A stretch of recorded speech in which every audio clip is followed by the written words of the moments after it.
Come on, get a move on with it. Yes? Lloyd's wife. Well? She said she can't cover for him. I tell Joy to tell him out. Yes, sir. That's the company? Yes, I will. Joy, I'm supposed to leave. Oh, I'm so sorry. What's the matter? Oh, shut up. No. Hello, Marla. Tony, I must see you. All right. Come on to me office. Well, Mr. Benson. Yes? We're all cleaned up now, except for that one big account. Oh, you mean Greg? Yes, sir. What does he say of us now? 380,000. You tried to notify us? The whole day yesterday and today. Well, try. Oh, never mind. Sell him out. Well, you heard me. Close him out.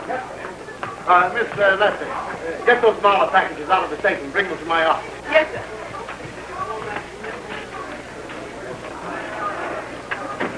Well, I tell you, it is most necessary I get the package. All right, in a minute.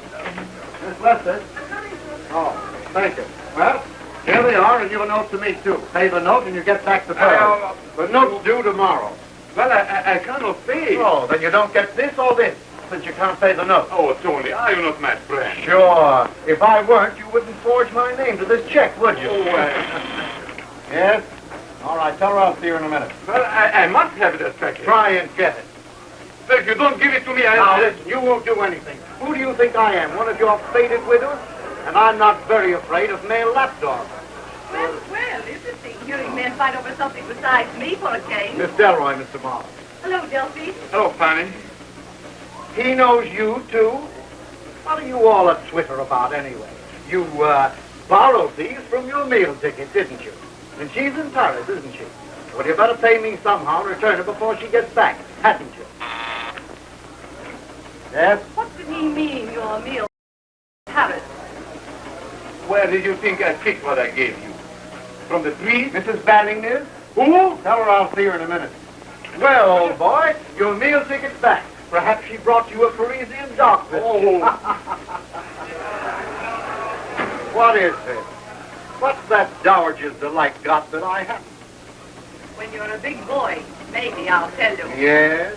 Well, let me tell you something. Dog. We sold you out of the market this morning. You haven't got a dime. You didn't. Yes, but dear, my own, why didn't you cable me you were coming? My dear Dolly, I did cable. You just must have been out. Oh, I was hunting in the mountains, and I was dying for you to come back to me. But what did you come here for, Paul? Do not tell me you were lost in the market. My dear boy, I don't know. I only heard of his crash when I arrived this morning. I've been nearly frantic. But of course, Tony Benson would carry me. Oh, there. Where is Tony? Oh, wait. Tony Benson, you're a cold smell, aren't you? No wonder I can't go for you. You could have given me another day to cover. You didn't answer one of our margin calls. Oh, I was going to bring you my pearls, but... Say, what's in that box? No. Oh, Tony, darling, I simply must know what's happened to my account. You carried me, of course. No, you were a little overweight. Tony?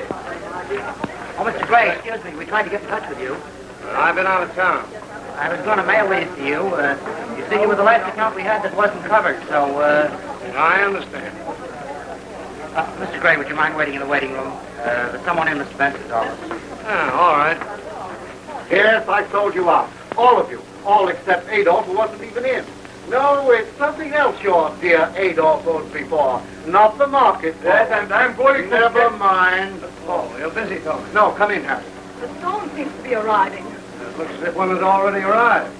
I'll come back when you're alone. All right, Harry. I have nothing more to say. You are not a gentleman, Mr. Benson. I know. I'm a smell. Well, is it my fault that you're on the high seas when the market breaks? I've a good mind to... You won't do anything. Marla said he would, but he won't. None of you will. Oh, I suppose if you could, I'd be a corpse by now. Well, you were called on for margins, weren't you?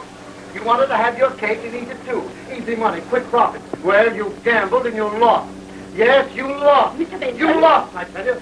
Dolly, dear, haven't you anything to say to this person? The way he talks. With what I've got on him, oh, go on. Get out of here, all of you. Go on. Go on, get out. Leave me alone. I'm all in. Hello, Miss Lester. Get my chauffeur at the garage. Tell him to meet me at the club at 6 o'clock, yes. I'm going to spend the night at my place up the river, and I don't want to be disturbed. All right. Yes, come in, Even the heavens seem to be crashing. Say, Harry, why don't you spend the night with me at my place up the river? It's not a bad idea. We can meet at the club at 6 o'clock and have a steam and a rub down before we go. I'm nervous. Well, I don't blame you. After that gang that was just in here. They don't like you, do they? Well, maybe not. You know, Harry, I'm sorry I had to send you out. But then you big shots are used to taking it on the chin. Not twice in succession. Twice? Big Greek walked off with 180 grand of mine last week. He did? Yes. He high-carded me. Oh. Harry, why don't you quit that racket? I like it.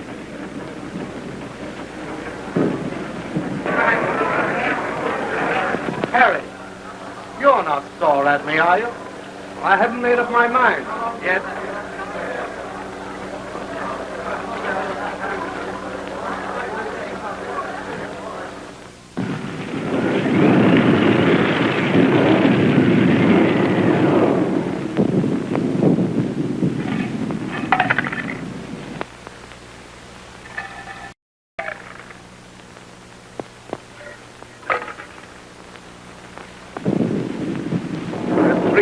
You're in me.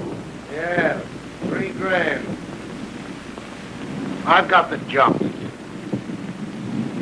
No wonder. After what you did to me today. Oh, well. Those crybabies at the office got on my nerves. Well, I put a couple of 2s and 2s together, watching Delroy and Mark. Oh, let's go to bed, eh? Oh, I left my bag at your club. I'll phone for it. You'll have to rough it, though. I let the servants go for the winter.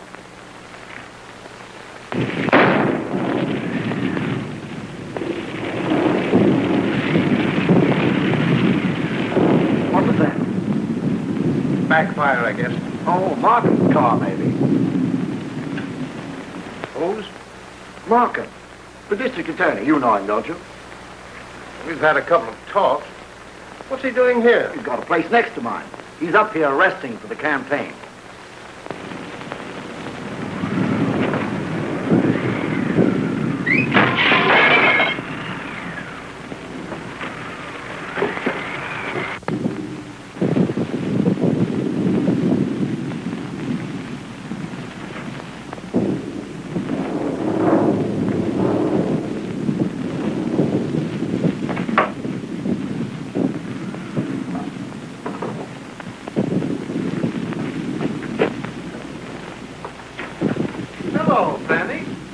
Adding a little burglary to your other accomplishments, eh? I want that jewel case Mahler gave you. Oh, so he borrowed him from you and not Paula Banning, eh? Well, what do you think of that fella? Hurry, Benson. I was going to give those pearls to you to cover my account till I couldn't find them. Hurry what?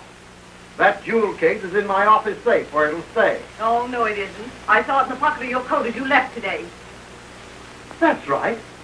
I forgot. I was upset. They're in my coat pocket downstairs. Oh, I'm sorry. Excuse me, please.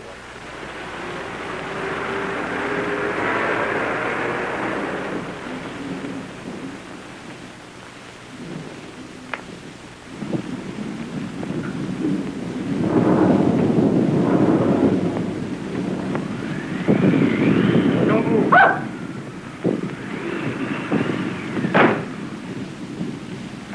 What do you mean, frightening me like that? Will you have a drink? What? It's yourself. Oh, Tony! Who's that? It's Gray. I'll get rid of it now.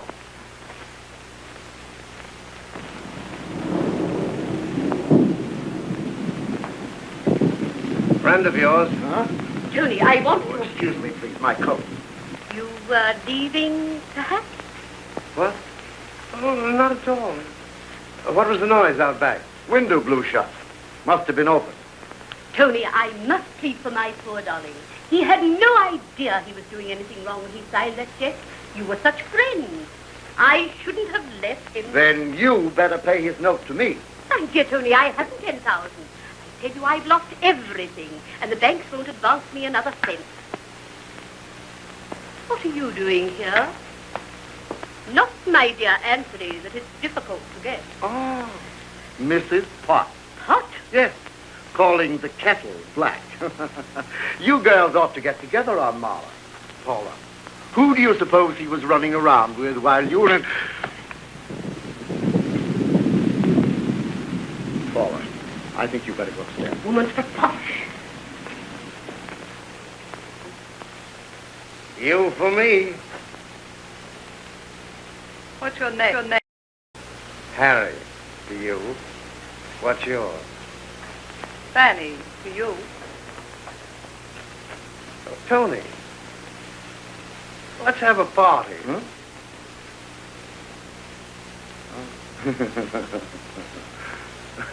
Are you going to give me that case? No. I would. Now, look here. Say, what is this? What's going on here, anyway? Have you got a flashlight? Yes, there's one over here. Come on. There it is. Here, I'll go.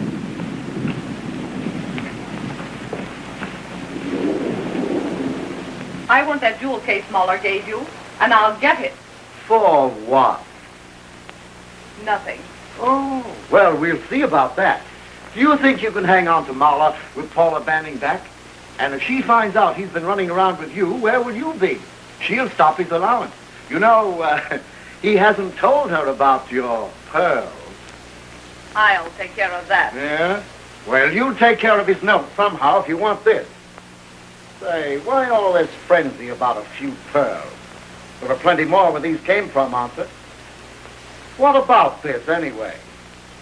I have to sell them. You sold me out, didn't you? Oh, well, let's have a look.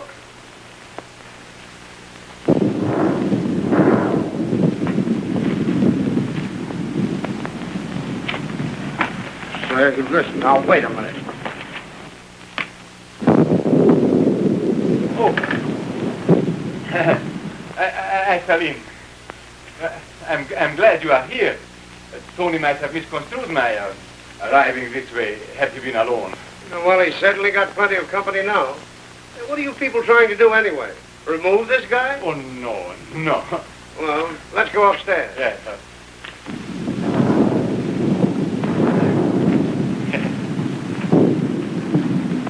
I'll tell you why I won't in 4 words. I don't like you. As if you liked all your playmates. I've had to put up with a lot of you big businessmen to get somewhere. But now I'm there. I'm putting up with the ones I pick. And I told you a year ago I wasn't picking you. Your eyes are too close together, get it? And let this sink under that toupee of yours. I'm going to get that jewel case of mine. Oh, I beg your pardon. Tony, this was the big noise. Oh, hello, Tony. Hello there. Oh, Fanny. Darcy? Is that my boy? Paula, what are you doing here? Oh, carrying tales about me, eh? No, but that might be a good idea. When you told me he would put you in jail, I simply had to come here and throw myself on his mercy. Tony, he's my heart. Oh, please, be quiet. You know, while you've been away, he's been playing about a bit. Dolly, it's not true. No, don't change the subject. Give him that money. Do you want him to put me in the jail? I shan't let him. Kill him first. If you don't mind, I have first call on him for that. Well, that makes it unanimous. Farewell, Caesar.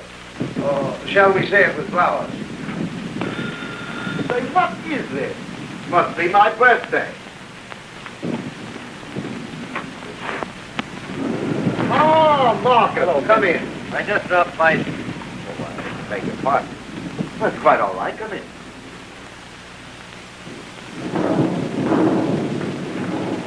Ah, thunder and lightning. Enter the villain. How are you, Mr. District Attorney? Hello, Jane. Miss Delroy, Mr. Markham. And Mr. Marla. Excuse me. You'll have to put me up for the night. I punctured a tire. Plenty of room. Thanks. Gray, you must be behaving yourself. The newspapers haven't accused you of anything for months. I can't imagine what you're talking about. No. Say, Benson, I want to talk to you about the market upset. I suppose there'll be some trouble, and I think you can give me the advice I need. Let me take your call. No, thank you. I have a friend waiting up. Oh, by the way, Gray, he'd like to meet you. You mind if I bring him in? Not at all. Thanks.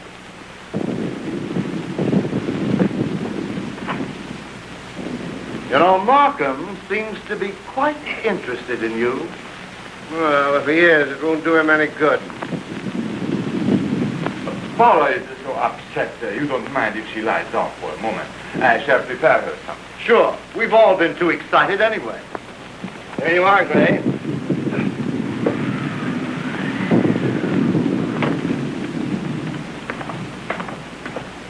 Philo Vance.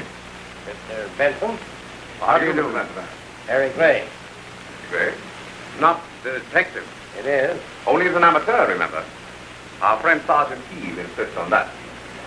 Vance told me that he's getting rusty. Nothing to sharpen his psychology on since the Green murder. Yes, I felt rather hurt that you didn't call me in on that green business. Take off your coats, gentlemen, won't you? I'll get some ice. Thank you. You see, Mr. Vance, down at headquarters, they've got an idea that I know all about these crimes. Oh, really? That's right. You and, of course, Vance. Well, those killers of his, at least the ones I've read about, it seems to me they're all amateurs, too. Yes, so it were. That's why Markham thought it might be amusing, without disturbing my status as an amateur, remember, for me to meet an authority on profession. Harry, get some cups. We'll have coffee. Right. Won't you sit down, Mr. Vance? Thank you. Benson, did the market hit you? Well, you never heard of a bootlegger drinking his own stuff, did you? Strange you two should drop in here this evening on top of everybody wanting to murder everybody else. Market, of course. Oh, we need another bottle. Well, I'll get it. Oh, here are the keys. And by the way, be careful of that burglar alarm in the cellar. I think that burglar alarm would interest you, Mr. Vance. So? It's a rather tricky arrangement. Later on, I'd like to show it to you.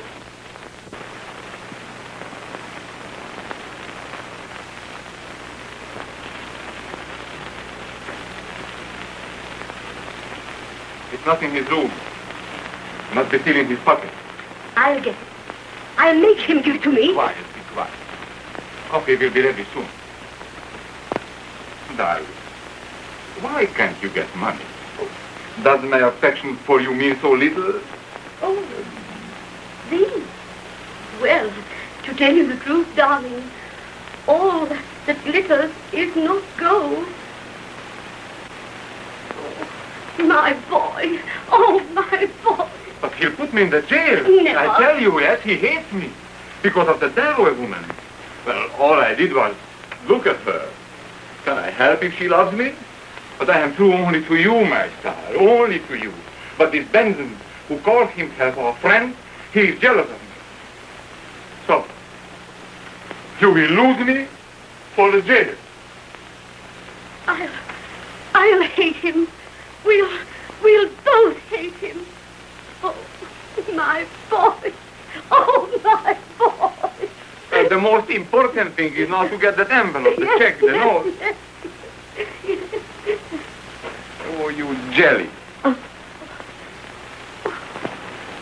That's how they kill in books, Mr. Vance.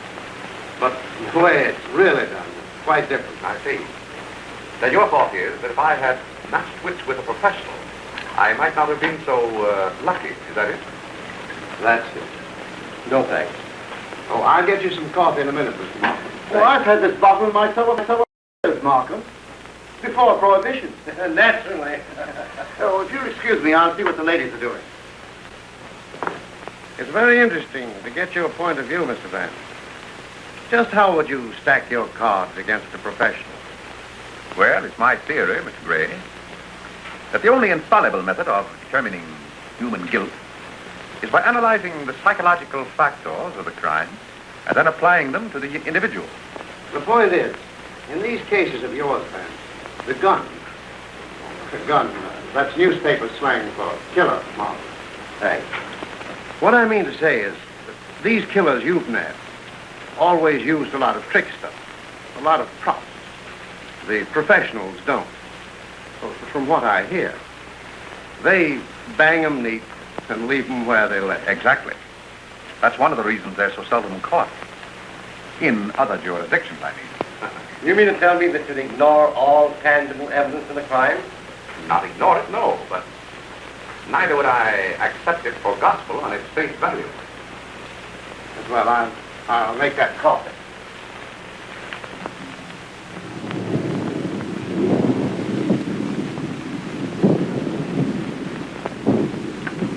Oh, excuse me.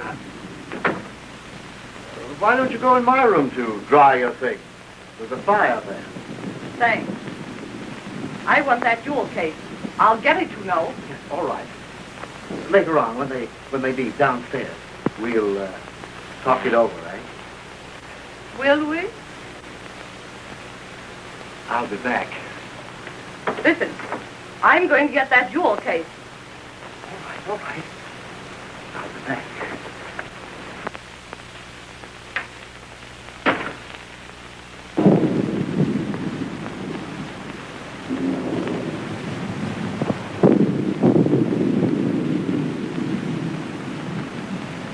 Juries have to depend on circumstantial evidence, Markham. They can't understand any other kind.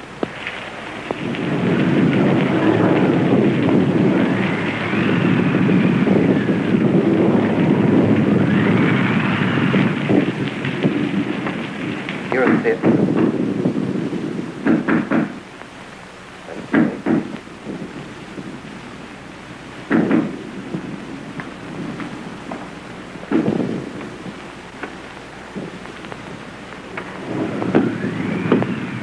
Well?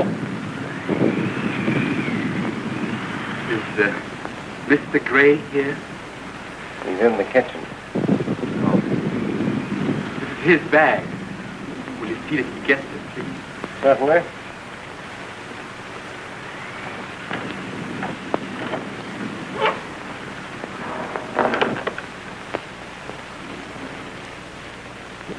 What do you suppose he has?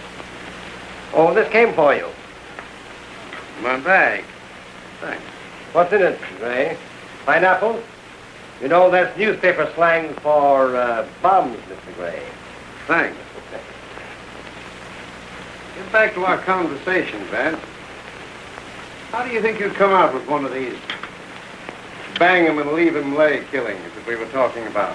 By a professional, you mean? Exactly. Well, it might be rather interesting. Have you anything in that line, Markham? Talk to Gray. Well, I seem to have quite a reputation in this town. For the killing. Well, perhaps something could be arranged. Splendid.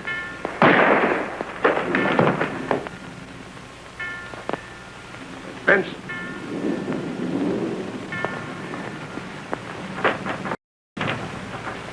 Nothing here. He's dead.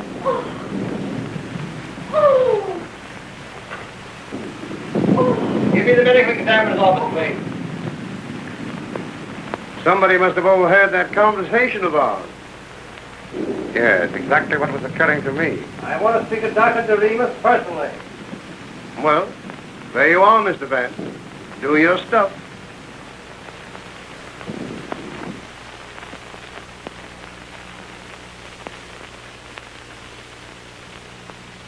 Well, that's that. Yeah. The dawn coming up like thunder across the Hudson outside the lodge disclosed the cold body being kept warm by a steamer run. Hurry up with that phone and give me a match.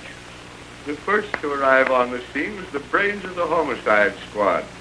Sergeant E. for Edward. Ernest. Sergeant Edward Heath. Or, as I nicknamed him in one of my more brilliant moments, Edward Sleuth. So as everybody would know he was a detective. I'll can that stuff. Now listen. Whenever I've got anything to give you, Scribe, I'll tell you. Yeah? Who's going to tell you?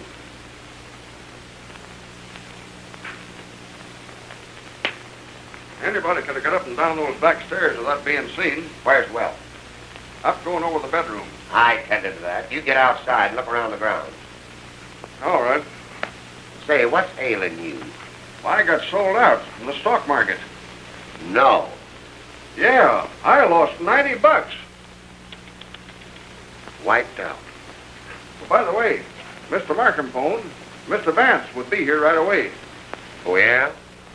Well, I'll try and arrange it so that I'll be just gone when time he gets here. Oh, well. How do you spell clues? What difference it make? There ain't any. Oh, I wouldn't say that, Sergeant. Oh. Good morning, Sergeant. Why, hello, Mr. Vance. No go, Sam. I'm afraid the blue in that is going to clash. Take that phone in the hall, Welch. Blue, Sergeant, is a very tricky color. You know, in spite of its commonness, it's quite difficult. But that's anomalous, of course. Oh, so it is, Mr. Vance, you know, pardon my obscurity, but sometimes I don't quite follow you. Really, Sergeant? No, now, a while ago there, I said there wasn't any clues. And you said that you wouldn't say that. Well, I wouldn't. Really. That was the Times calling. They want to know if you... You tell the Times that when they get my name right, they might get a story. You see, Sergeant, I decided to spend the night here in meditation. So I phoned Sam to bring out my things, and I meditated. Any luck? I've been studying that little derringer that was found at the top of the stairs there last night. It's rather unique. Yes, ain't it? And, of course, the lady's handbag, which you no doubt found in Benson's room there. Yes, I got that right here. Cherchez la femme, eh, Sergeant? Oui.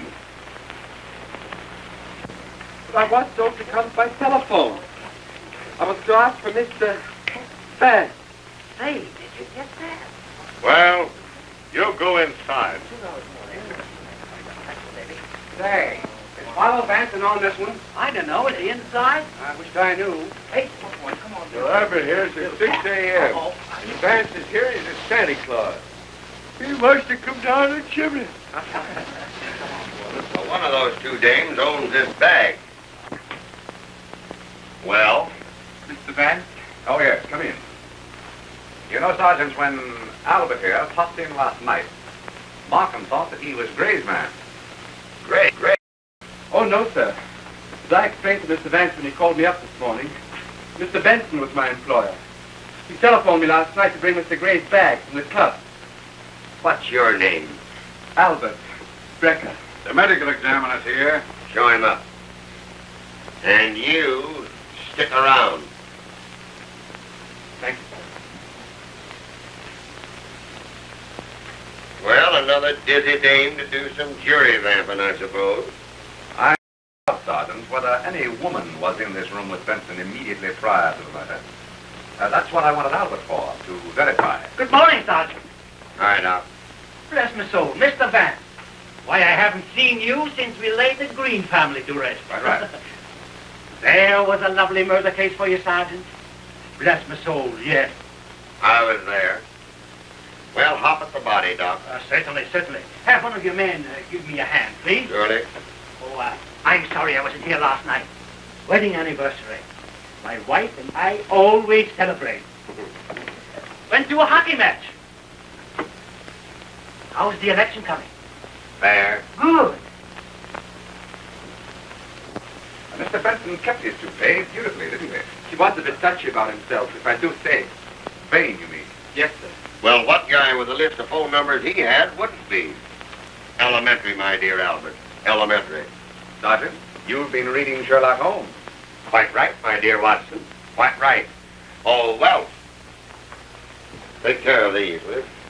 This was Mr. Benson's favorite toupee, sir. Fancy. Oh, no, sir. I once worked for a gentleman that had 7. One for every day in the week to correspond to the natural growth of his hair. Albert, do you think that Mr. Benson would have appeared before a lady in whom he was interested without his toupee? Oh, no, sir. He would rather have died. Well, he got his wish.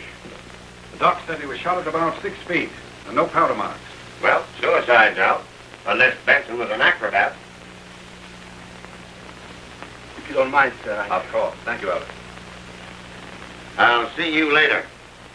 Thank you, sir.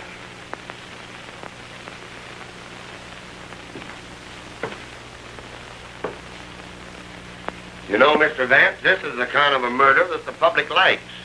Have you any suggestions? You know, you might have. You were here when it happened. Well, Sergeant, after a night of meditating on what happened before the murder, I have suggestions no end. Oh, Buck's got something out front, Sergeant. Be right down. Oh, Mr. Markham told me about the stuff Harry Gray was saying to you. Like he was leading up to the shooting to kind of try you out. The nerve of that gorilla. What's Gray's history? Well, he's suspected of a lot of things. Ever been convicted? Too smart. Just what is his racket? Well, rumor has it that he's the big shot in a bootlegging ring. You know, I still don't like the way he talked to you. Had to use the kitchen table. Killed about midnight. Direct fire into the heart. A weakling shot and never knew what hit him. Bless my soul, no. Well, he must have seen the guy. Come and have a look at the bullet. Most interesting. I'll be right with you. Come on, let me... Never mind. Sergeant. Yeah? One of the boys found this in the bush. I had it in my hand. In your hat. In here, Jim. Yeah, all right. Come on, give us a break. Let's see it. Oh, quiet down, will you? What was it? Handbag? Right here. Gun? Got that, too. Give me that piece of paper I found in the wood box there. Get that phone. Look at this, Mr. Vance. Yeah, I'll tell him. Here's an empty jewel case that we found in a bush outside. Been thrown out the window. Last night, maybe. And here's the paper it was wrapped in that I found in the wood box right there. It's marked Mahler. Interest to us later. Yeah, I'll tell him. But, Mr. Vance, with the election coming up Tuesday and the papers riding us the way they are, I've got to have something now. Well, what about that small puddle of blood on the second step from the top there? Hasn't that any particular significance to you? Oh, Sergeant. They've picked up Delroy down at the Grand Central. Trying to beat it out of town. Delroy. Yes? I'll be right down. Mr. Vance, your car is here. Thank you. Together, Wells. Say, Mr. Vance, who did this? The four Marx brothers.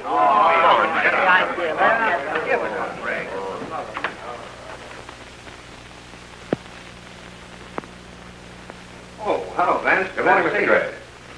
Anything new? Well, you called my hand last night. Still stuck. I'm afraid I took up that challenge of yours to solve a murder by a professional too soon. This was no professional job. Oh, Albert, that door. Thank you. Everybody there, including me, threatened to kill Benson. They were all saw at that financial genius. What's the matter? Albert, get that door.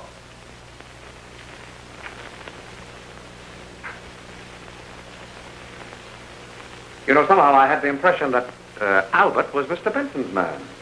So he was. I just took him on today.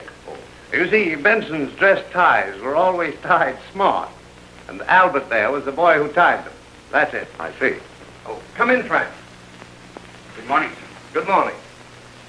Those two women that were there last night, Vance, never get mixed up with women. They're dynamite. No brains. Just say so. Yes. You see, I don't let just anybody put a razor on me. Neither did Napoleon. Yes, I read about that. That's where I got the idea. Now, Mr. Gray, I wondered if I could get you to help me out. Sure, I'd better, or they'll be indicting me again. If everything those birds tried to pin on me stuck, I'd have worn out a carload of electric chairs by now. You see, my business makes me acquainted with a lot of tough mugs. And Markham and that detective Heath call me in every time an automobile backfires. But I don't mind. That's their job. Yes, so it is. Well, Mr. Gray, something the police overlooked at the Benson Lodge seems to point to one of the guests there last night. And I thought perhaps you might know someone who would look into his room, his hotel room for me, professionally. After Mahler, eh? Well, I know a stool pigeon that you might use as a bellhop. Of course, he'd have to have a package or something that he was delivering, in case someone walked in on him. Very Well, good. you wasn't looking for me, were you, Albert? Come on in here. See here, Gray. Oh, you're here. Oh, yes, Sergeant, I'm here. Well, I wasn't but a minute behind you on this one. I'm taking you downtown. Get in there and get ready. But, sir, please, Get your hat. What's the idea? You too, Gray. Mr. Markham's got some questions he wants to ask both you boys. All right. Just as soon as I'm through here. Didn't I tell you they tried to pin this on me? Oh, you never killed Benson. Not personally, you didn't. But when I learned that Albert here was working for Benson yesterday and for Gray today, well, I don't have to explain that to you, Mr. Vance. Hurry up, Albert. No. Albert the murderer and Gray the accessory, huh? Certainly the rest of our little group won't object to that, will they, Mr. Gray? Hardly. I'm on my way to Knox, Sergeant. Exhibition of Japanese prints. I'll see you later, no doubt, if you'll excuse me. Hello.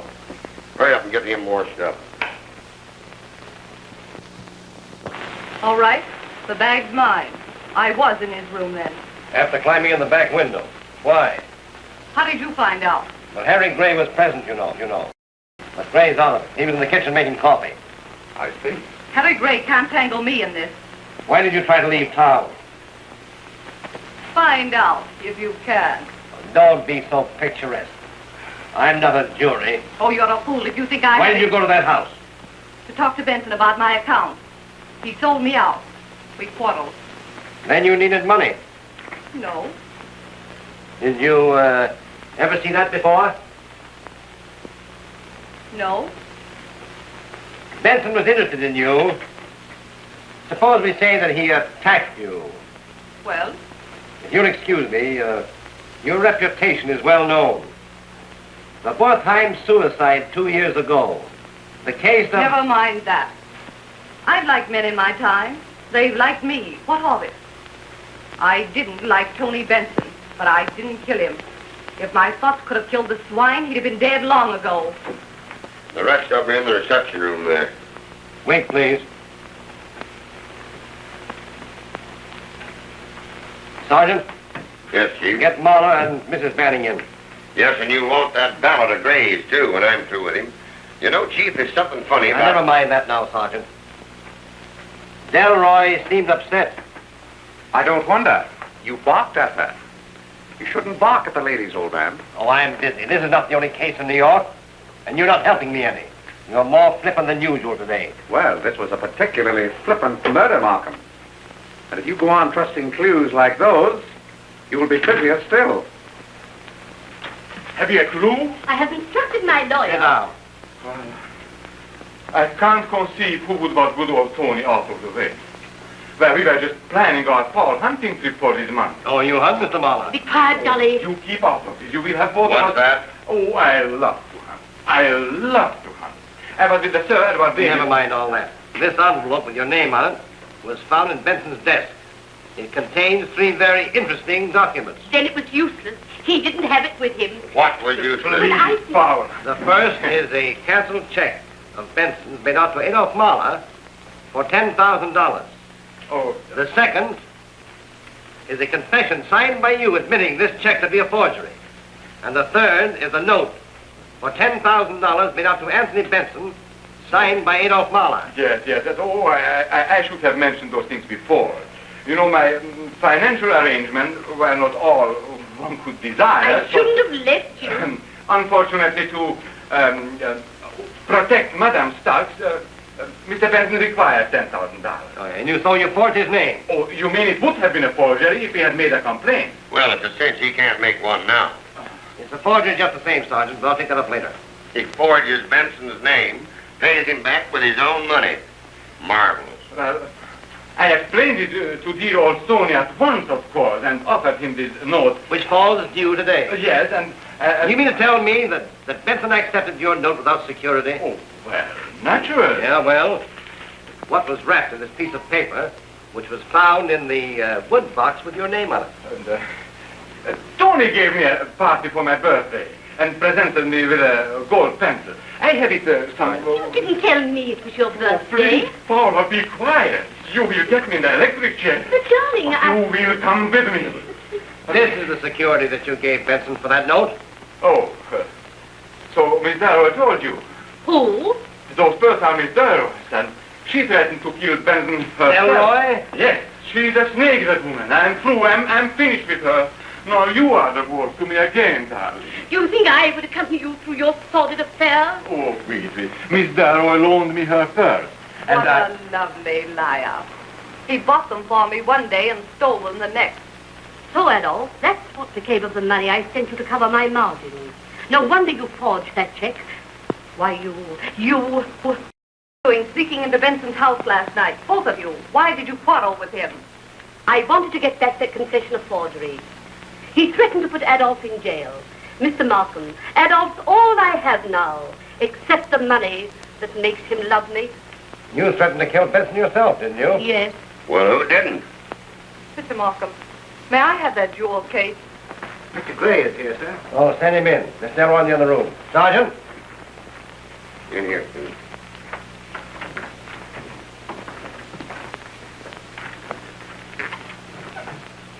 You through with my ballot yet? We are not. In a minute, Gray. Well, Mr. Detective, the newspaper boys are certainly having a lot of fun with you for being on the scene of the crime last night.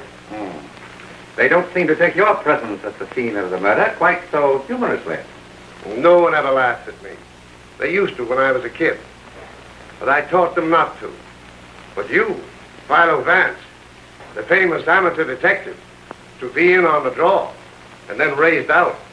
How do you stand it? Perhaps I haven't completed my draw. I'll see you later, Gray. Why not? I'm used to that, Markham. Vance, Delroy is bluffing.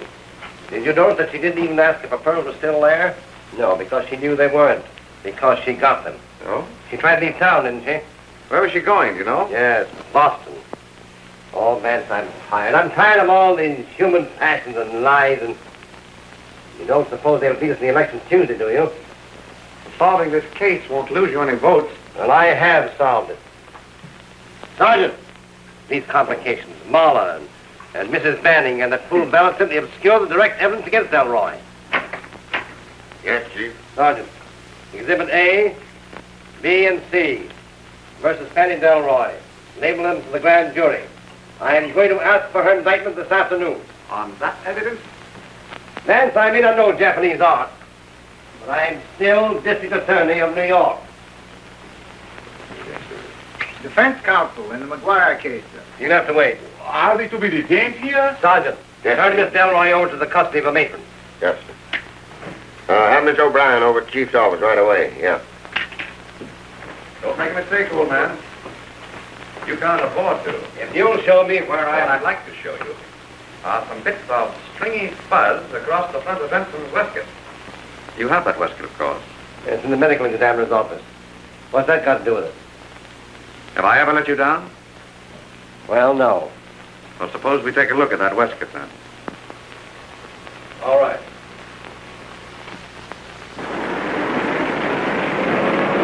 County Courthouse. Yes, sir.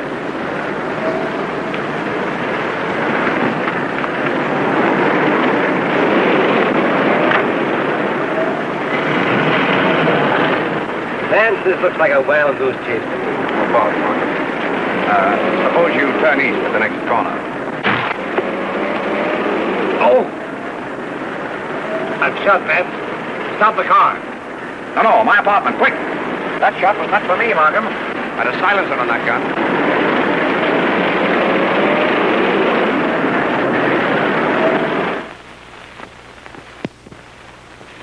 What makes you think the bullet was meant for you? Something I said in your office. I must have been overheard. By whom? All the possibilities were there, weren't they? Well, I still think it's Delroy. But Markham, do women kill merely to recover a string of pearls? Well, suppose Benson had forced his attention on her. Suppose that he attempted to... Can you imagine Benson, with his vanity, attempting anything without his toupee? I've got it. What do you mean? Albert. The minute you told me that Albert brought that handbag out to Gray that night, Gray simply went out there to spend the night with Benson, who was nervous. well, he picked a swell chaperone. Yeah, Gray forgot and left his bag in Benson's room at the club. Benson phoned and Albert brought it out, that's all. And where did Albert go after that? He claimed that he took the train back to town. That's no alibi. Why, he only started working for Benson 6 weeks ago, And when I photographed him, he nearly threw a fit. You know, Markham, because Albert refuses to tell the police the history of his life, Sergeant insists that he's a gunman in disguise. Well, he's a foreigner. Well, my case against Delroy. So, Sergeant, you tell Smithers to prepare the indictment. Yes, sir. Now, just a moment. I'm not going to let you make fools of yourselves. Markham, until tomorrow night, let me handle this in my own way. Now, if you don't, on the day after tomorrow, the morning papers and I, not you, will have solved the murder of Anthony Benson. And that's election day. You stopped me last night from proceeding what I saw fit. And I got a bullet in my arm. Delroy had the real motive. Oh, motive. Drop a nickel in a slot and get a motive. Everybody has some motive for murdering somebody. Yeah, be careful somebody doesn't murder you. No, nobody's going to get him, Chief. I'll watch over you, Mr. Vance. Thank you, Sergeant. Oh, tell me, did that firearms expert of yours say when he would know about those bullets? Sometime today. I'll see him. And if you don't mind, Markham, I'd like to have Miss Delroy's jewel case brought to me here this afternoon. Right. Then I want a policewoman. A policewoman? Yes. Say, I can handle anything in this case. Well, very good, Sergeant. This is a little job of chambermaiding in a hotel. Oh.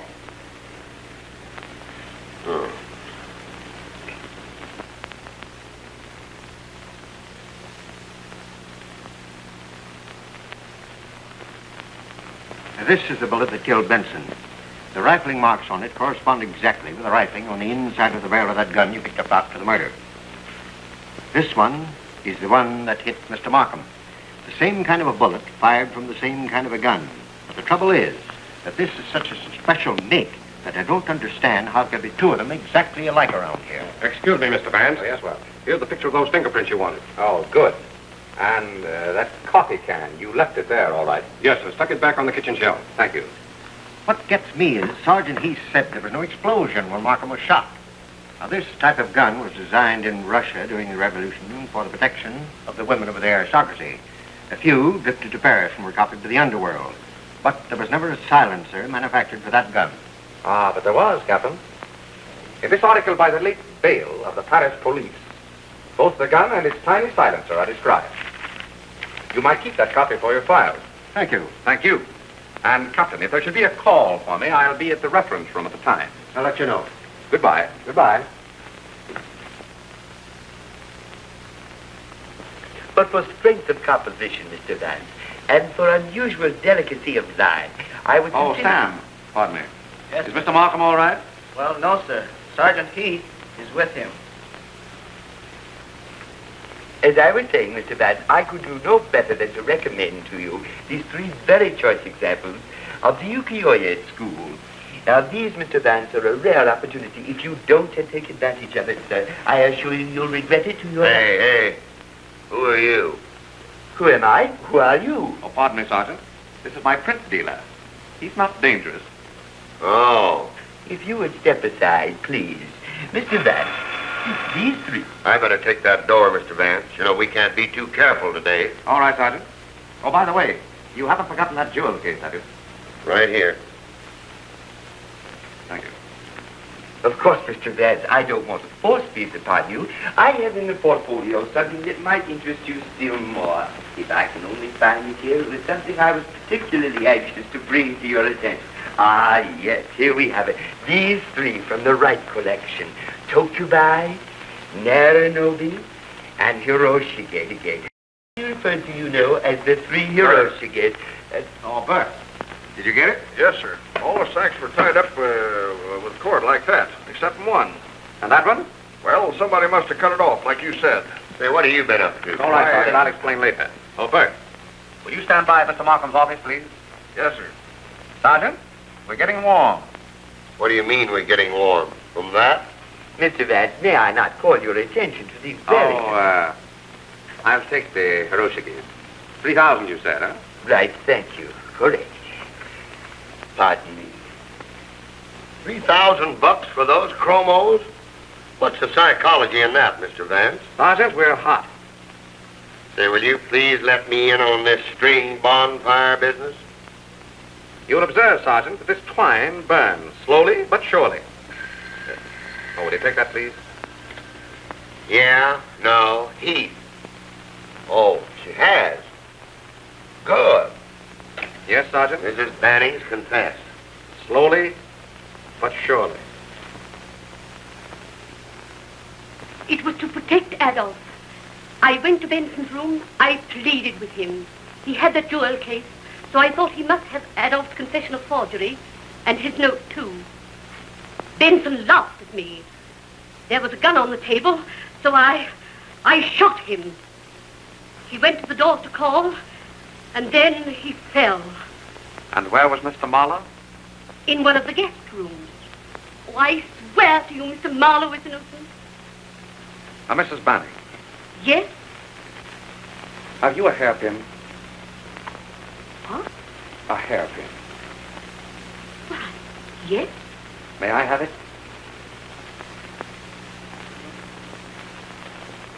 Thank you.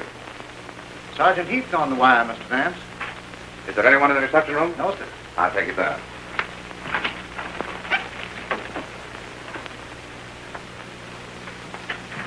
Hello. Yes. Oh, just a minute. And what are you doing up? You think I can lie around your apartment with the newspapers panning me about this Benson crime? Where's Sergeant Heath? I can't find him anywhere. I have him on the wire. He's doing something for me. Oh. Also for you. Oh. Yes, Sergeant. Yes. All right. Arrange it for 6 sharp. And you'd better set that clock out there and your watch with mine. I make it just 4:33.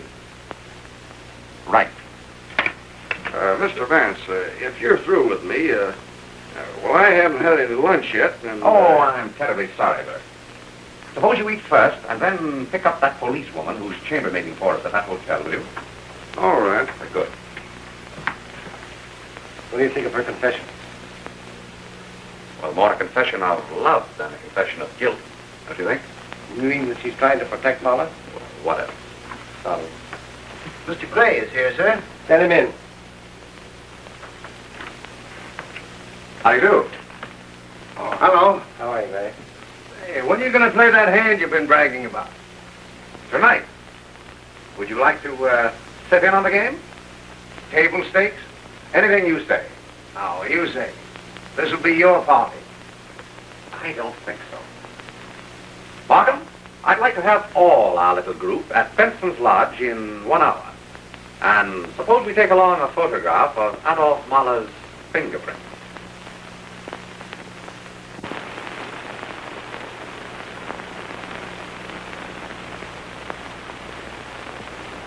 I understand, Vance. I know what you mean, yes. Marla, you mean to tell me that you were just sitting up there alone when the gun went off? How do you know it was?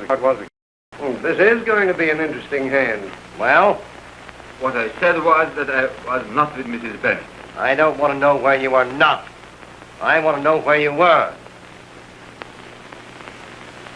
I am a gentleman. Oh, Miss Delroy? Yes? He was with me. Remarkable fellow, Mahler. Oh, come on. We're not getting any place at all, Vance.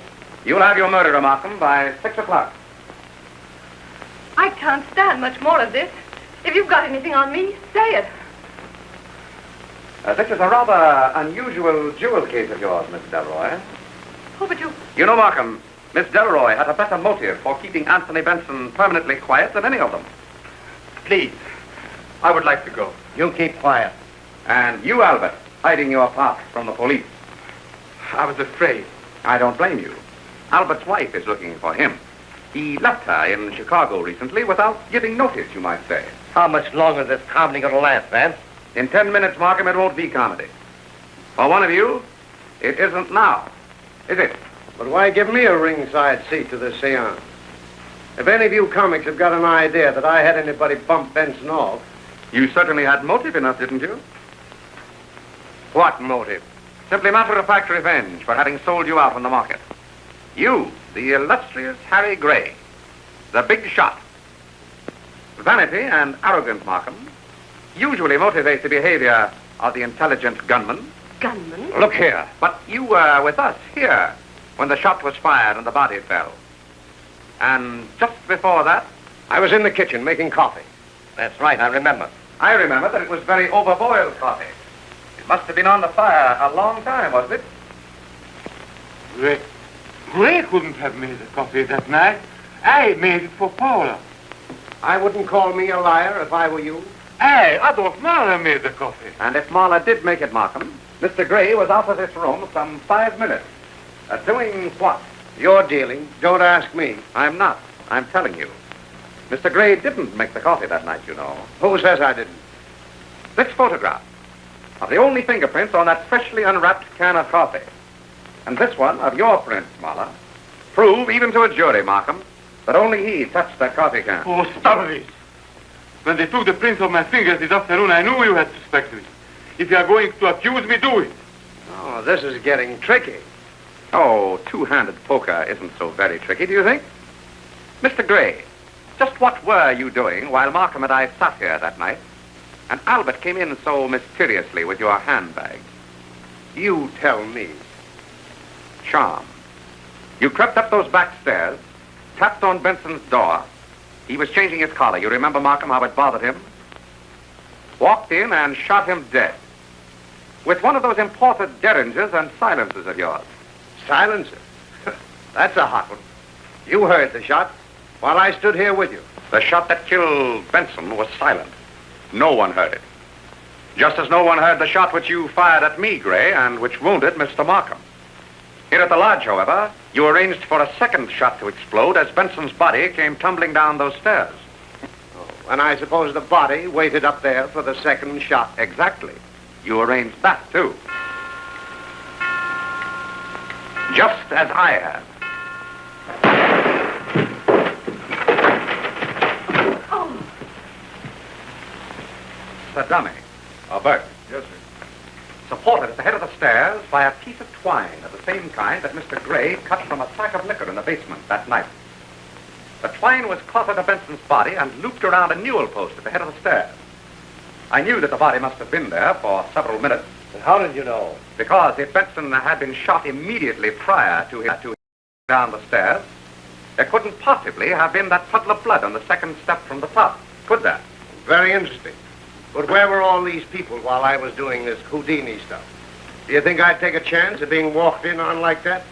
But what chance were you taking after you saw that Mrs. Banning was resting on the bed in her room? How did you know that? Your hairpin, Mrs. Banning. Thank you. It exactly matches this one, which I found on your pillow up there that night. From the impression of your figure on the bed, you must have been resting there for some time, weren't you? Yes.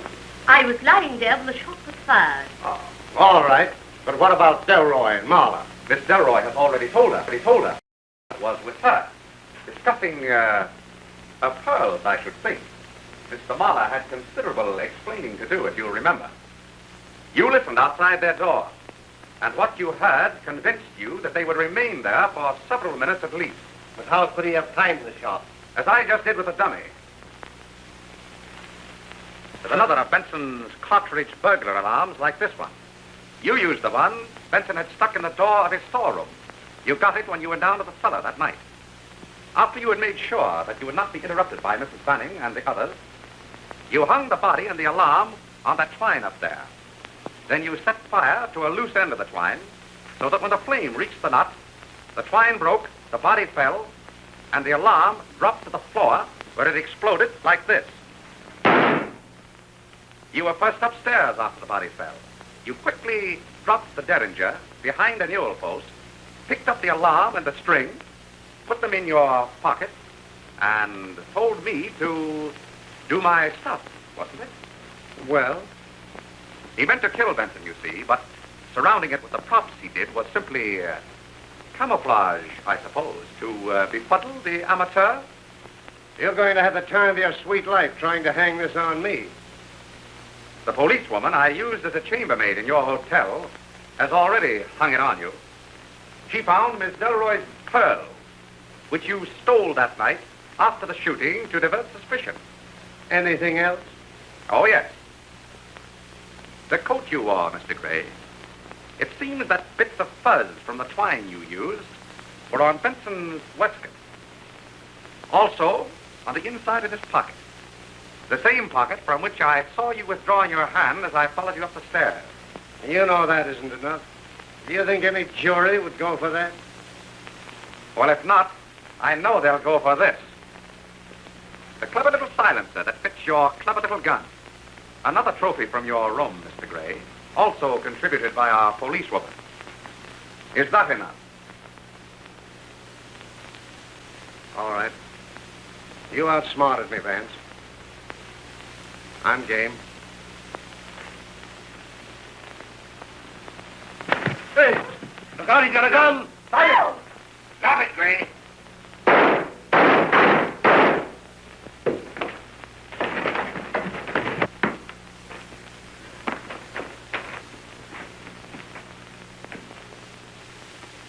Well, Mr. Vance, I told you I'd watch over you. Thank you, Sergeant. That baby put 3 slugs mighty close to me. I better call the doc. I'll wait outside. I haven't been feeling very bad. All right. I'll take care of you, Dolly, dear. Bert, get that coat and cover him. Yes, sir. That you, Doc? This is Sergeant Heath. I'm out at the Benson Lodge. There's been another murder. I mean, shooting. I did it. Okay. Mr. Vance, may I have the jewel case now? Oh, of course. And don't worry. No one else knows about your daughter. Thank you. I was going to her when they caught me leaving town. If Benson had found this, he would have held it over me, threatened to tell my little... But I am. Thank you, Mr. Vance, for not telling them about her.